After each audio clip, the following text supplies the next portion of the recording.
Step 1. Sampling and preservations. To begin, peel open the swab package carefully, then gently dip the swab tip into the buffer preservation solution.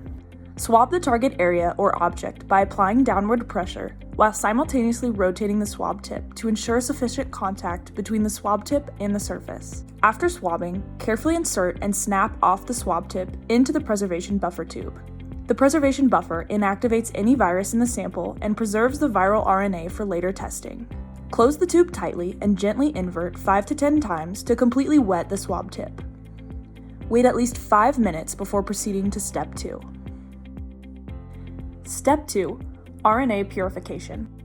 Label the spin column and elution tube with identifying information for each sample.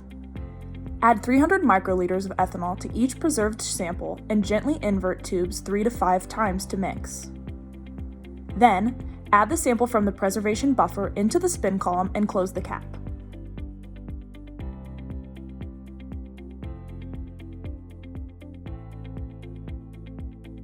Centrifuge the column for 1 minute.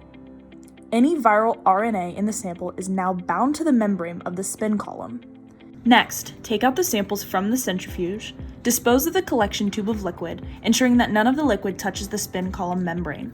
Afterwards, fill the spin column with wash solution number 1. Centrifuge the column at max speed for 1 minute. Once complete, take the samples from the centrifuge again, disposing of the liquid, ensuring none of the liquid touches the spin column membrane. Then, fill the spin column with wash solution number 2. Centrifuge again at max speed for 2 minutes. These 2 washes help remove proteins and other contaminants such as disinfectants present in the sample.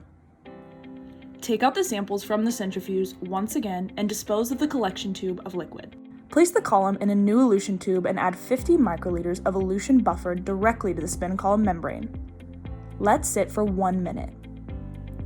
The elution buffer releases the bound RNA off the membrane. Centrifuge at max speed for 1 minute. Remove and then discard the spin column. The highly purified RNA is in the elution tube and now ready for RT-qPCR analysis. Step 3. RT-qPCR analysis. Thaw frozen assay reagents. The assay reagents are designed to specifically detect the virus that causes COVID-19. Dispense 15 microliters of the master mix into each PCR strip tube. Transfer 5 microliters of the nucleus-free water into the first PCR tube, then close the tube tightly. Then, transfer 5 microliters of each sample RNA into individual qPCR tubes.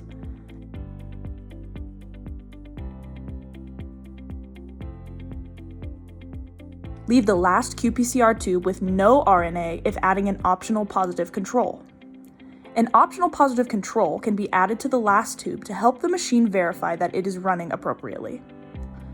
Please note, the positive control DNA is highly concentrated, so care should be taken to not contaminate other samples or your work area.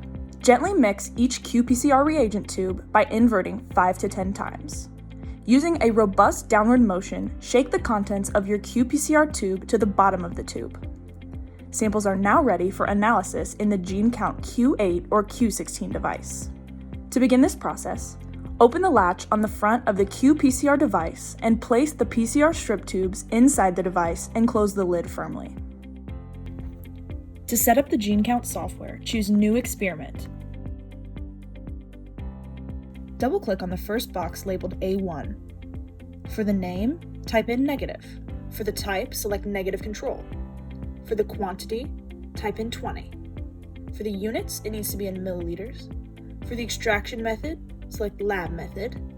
And for the assay, it needs to be SARS-CoV-2. Then, select Add. After you finish putting in the negative, go to cell A2 and begin adding your samples. You must first fill out the type, unknown. The quantity should be 10. Units need to be in centimeters squared. Lab method is the extraction method, and assay is SARS-CoV-2. Once you've finished these columns, then place your cursor in the name column and scan your sample collection tube with the barcode scanner. Continue this process for all samples. If using an optional positive control, this would be your last well within the program. Double-click on the box and name it Positive. For the type, select Positive Control. The quantity should be 20, units in milliliters, extraction method, lab method, and the assay is SARS-CoV-2. Click Add. Once you have completed all of these steps, hit Continue to set up. Then click Start and the qPCR program will start running automatically.